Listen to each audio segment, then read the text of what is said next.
حي على الصلاة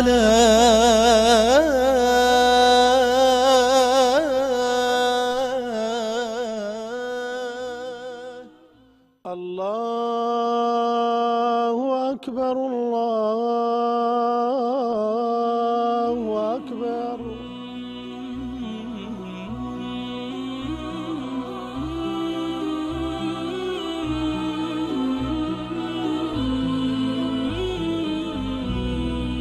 حي على الصلاة.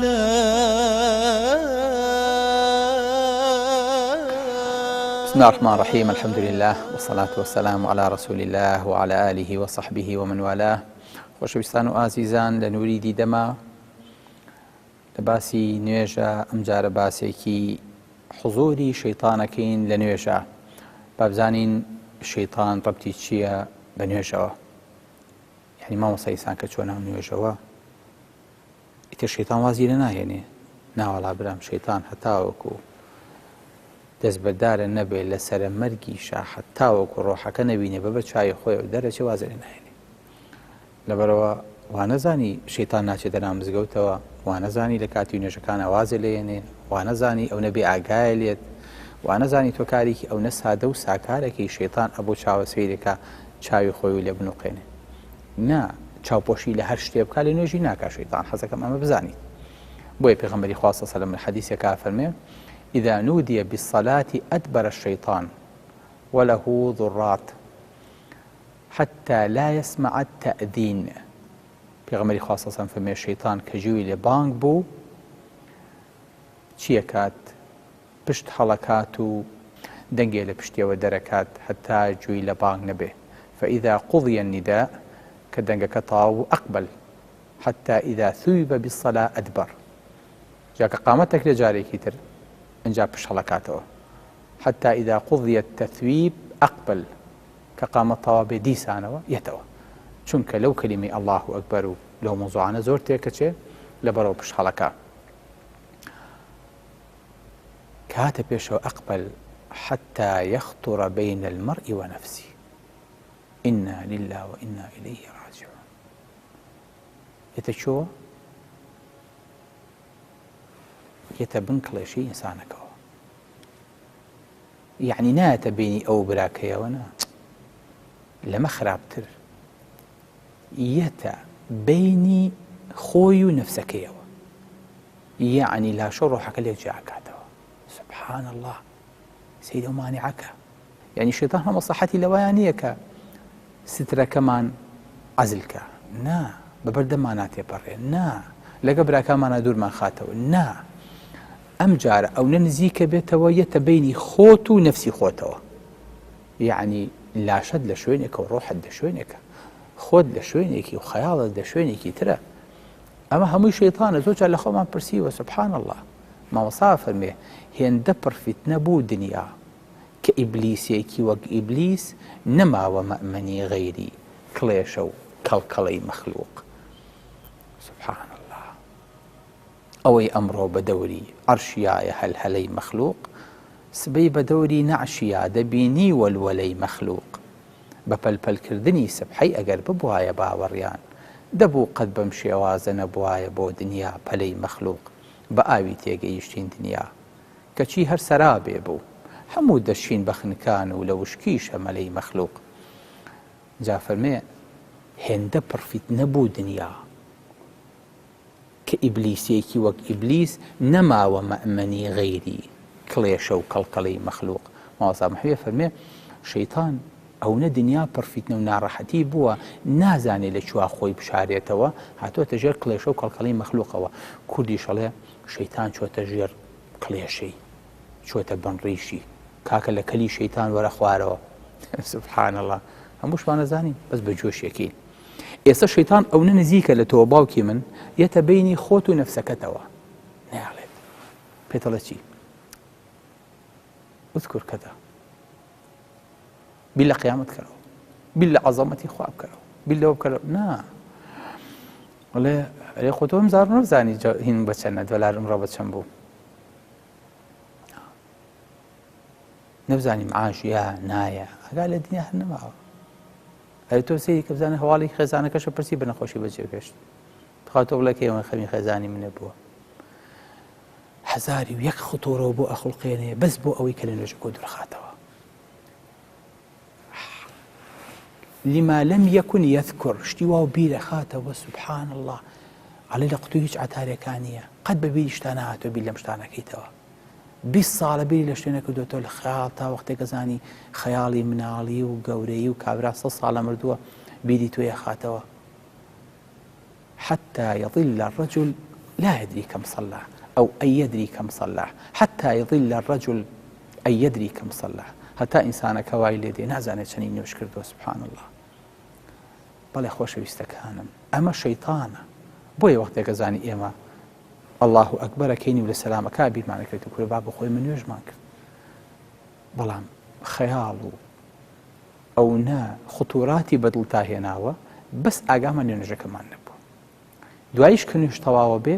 کە سەیرێکی ئەم خەیاڵانە هەمووی خەیاڵاتێکی پوچن کەس بە فلسێک و عانەیەک لە دوای نوێژ نایکڕێ بیریشی لای نامێنێ بەڵام لە کاتی نوێژەکەیە شەیتان هەموو ئەمانە بۆ دروستەکە بەڵێ خۆشەویستەکانم بۆیە پێغەمبەری خوا صلی الله علیه و سلم کە سەحابەکانی ڕیزەکە فەرمێ رصوا صفوفكم وقاربوا بينها وحاذوا بالأعناق فوالذي نفسي بيده إني لأرى الشيطان يدخل من خلل الصف كأنها الحذف فەرمێ شانتان بنووسێن بە شانیەکەوە ڕیزەکانتان ڕێککەن سوێن بەوەی کە نەفسی منی بەدەسە من شەیطان ئەبینم داخڵی بینی سەفەکانە بێ وەکو گیسکێکی بچکۆلە بە بینتانایەتەوە چێ یعنی ئێستا شەیطان لە کڵێشە و کەڵکەڵە و دڵی خۆمان دەرچوو ئەنجا ئەیەوێت شەقی سەفەکەشکە ئەنجا ئەیەوێت لەگە براکەمان شانم جوود نەبێ قاچم جوود نەبێ لە یەکتری دوور بین بۆ ئەوەی کە شەیطانە بچکۆلەکان بێنە بینمانەوە سبحان الله هەتاوەکو ئەم حەدە شەیطان تەخەسوسی هەیە لەم مەوزوعەیە خۆشەویستەکەم بزانن نوێژ چونکە تەخەسوسی ئینسانی موسڵمانە و ئینسانی خاشعە ئینسانی لەخوا نزیکە شەیطانیش بۆ خۆی لەم معرەکەیە خەڵکێکی زۆر زۆر مختصە نێرێ عوسمانی کوڕی ئەبی العاص ئەجێڕێتەوە فەرمێ يا رسول الله إن الشيطان قد حال بيني وبين صلاتي وقراءتي يلبسها علي الشيطان مەژغوڵی کردم داخڵ بوو لەسەر خەت لەگەڵما تەشویشی لەسەر دروست کردم ئاگام لە نوێژ و ئاگام لە قیراءەت و ئاگام لە قورئان خوێندنەکەم نەما پێغەمبەری خوا صلی الله علیه و سلم فەرمێ چی فەرمێ ذاک شەیطان یقال له خەنزەب ئەوە شەیطانێک کە ناوی چییە ناوی خەنزەبە خەنزەب چییە خەنزەب پرۆفیسۆر و دکتۆراکەی لە نوێژە هێناوەتەوە چەند ساڵە باوکی تۆ لە دایک نە بۆ اختصاصی لە نوێژە هەیە یعنی سەدۆ بەتەمای دەرەقەتی ئەمە بی نوێژی لێ تێکەیە قورئانە لێ تێکەیە ژیانە لێ تێکەیە چۆن چووی ئەمە خۆتی لێ ئەپارێزی ئەمە لە کاتێکا سەحابەیەک بەدەستەوە گیری خواردووە سبحان الله پێغەمبەری خوا صلی الله علیه و سلم فەرمێ فإذا أحسسته فتعوذ بالله منه ئەگەر هەستی پێکرد ئەوە پەنا بگرە لە خوا لەم شەیطانە وەتفل على يسارك ثلاثا سێجار ئەوە تفکە بۆ ئەوەی کە بشەڵکە بۆ ئەوەی کە لێو دوورکەوێتەوە بزانی تۆ ئەزانیت کە وەسوەسەکە هی ئەوە الذي يوسوس في صدور الناس ئەم شەیطانەیە کە وەسوەسەکە دروستەکە هەستەکە کە تۆ هەستی پێکردووە چونکە خۆشەویستەکەم دز وایە تۆ ئێساکەنە بە تەمای بەڕەسیدێکی گەورەوە بڕۆیتەوە بۆ ماڵەوە بە تەمای لە نوێژەکە تا لە 100 ڕقەمەکەی خۆتە دەستکەوێت کە خی گەورە بۆی دیاری کردووی لە پلۆپای نوێژ بەڵام شەیطانیە چیەکە دەستەکە بەم گیرفان تا بزانە چەندی تایە کە زانی پێزانی دەسێکێشێتەوە کە دەسەبا بۆ ئەم گیرفانە زانی تۆ مەشغوڵی ئەوێ لێرەگی پارە دەرکە کەڵی ئاگام لێتە ئاگام لێتە نەڵی لە نوێژە ئاگام لێتەوە بەتەمای لە نوێژەکەم بدزی بەتەمای لە ڕەسیدم کە بکەیتەوە بەتەمای لە نوێژەکەم مەشغوڵم بکەی بەتەمای ئەو 100 دەرەجەی کە خوای گەورە بۆ نوێژەکە بۆی داناوم 50 وەرگرم 40 وەرگرم دەرنەچم دوای پێم پێ بکەنی دەستکێشەرە ئەزانم تۆ دزی نوێژیت لەبەرە وریابە ئەو تفەیکەلیەکەی یعنی ها ئاگام لێتە کە تۆ ئێستاکەێنە خەریکی چیت ئەیش بەخۆی هاچێتەوە لەبەر تۆ چۆن مەشغوڵ کردو ئەویش تۆش ئەو مەشغوڵکە بەخۆیەوە بۆیە بەڕێزەکەم ئەمە هیچ کەسێک لی بێ بەش نابێ تەنان پێغەمبەری خوا صلی الله علیه و سلم لە کاتێکە لە نوێژایە ئەفەرمێ ئەعوذ بالله منک پەنا ئەگرم بەخوا لە تۆ ئەلعنک بلعنة الله لعنەتی خوات لێ ئەەکەم سەحابەکان کە تەواو بنەڵێنی پێغەمبەری خوا شتێکت فەرموو ئێمە پێشتر لێمان نەبیست بووی تۆ لە نوێژان قسانە بکەیت دواتریش بینیمان دەست ئاوا درێژ کرد پێغەمبەری خوا صلی الله علیه و سلم فەرمێ إن عدو الله إبليس جاء بشهاب من نار ليجعله في وجهه إبليس هات ئاگرێکی پێ بوویستی بیکا بە دەم و چاومە منی ژوتم ئەعوذ بالله منک پەنا ئەگرم بەخوا یعنی پێغەمبەری خوا لە ناو مزگەوتی مەدینەیە لە ناو سەحابەیە ڕەتی مباشری لەگەڵ خوای گەورەیە ئیبلیسی ڕقەم یەک ئەم جارە دەرەجە یەکەکەیان ئیتر ئەوەی کە سەری هەموویانە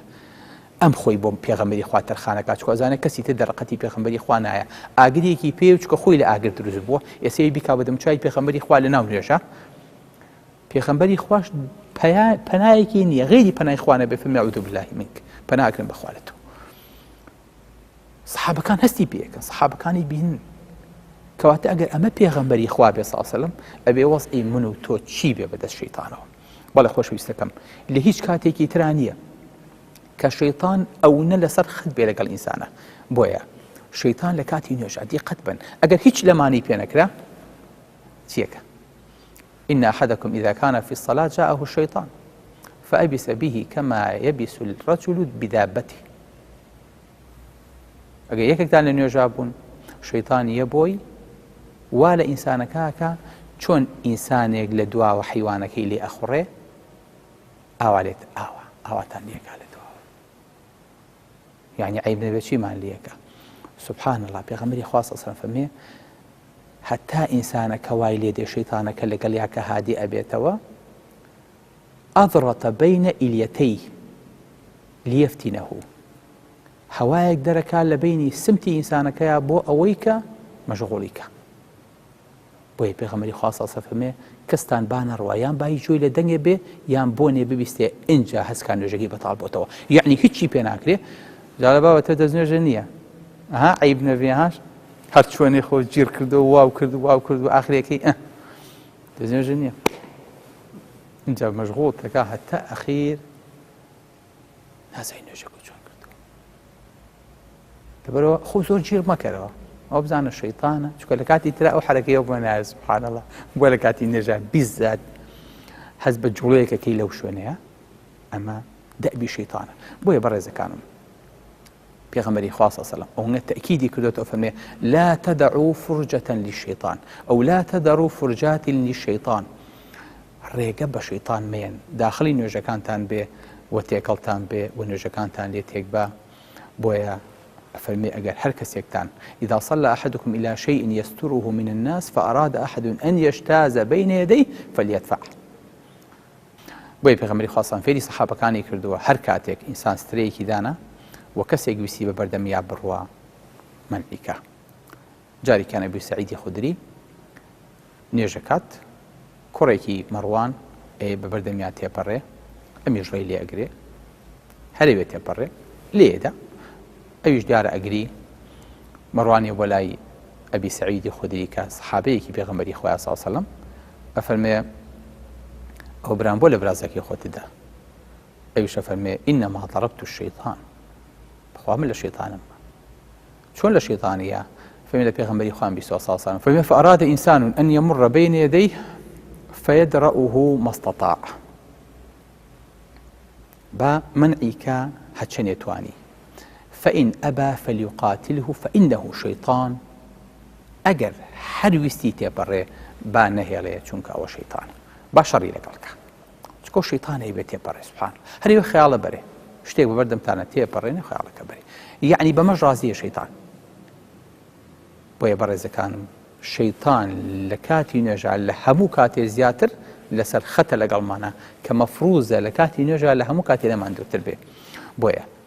مەلایکە بە دەرەجەیەک حوزوریان لە نوێژە هەیە، شەیتان بە دەرەجەیەکی چڕۆپەرتر لەگەڵ تا خەریکن بۆ ئەوەی کە ئەو دەرەجە و پلۆپایی کە خوای گەورە بۆ نوێژ بۆی دانابیت پێی نەگەی و دوایی لە ئەخیرە هەمووی لە دەست بچێ ئەنجا دانیشێ لە بەر دەرگای مزگەوتەکانە و لە پشتی بەرماڵەکەتەوە قاقا پێ بکەنێ بڵێ ئەوە نوێژێ بوو وەڵای بۆ منیشە بکردا نەمەویست. السلام عليكم ورحمة الله وبركاته. حي على الصلاة.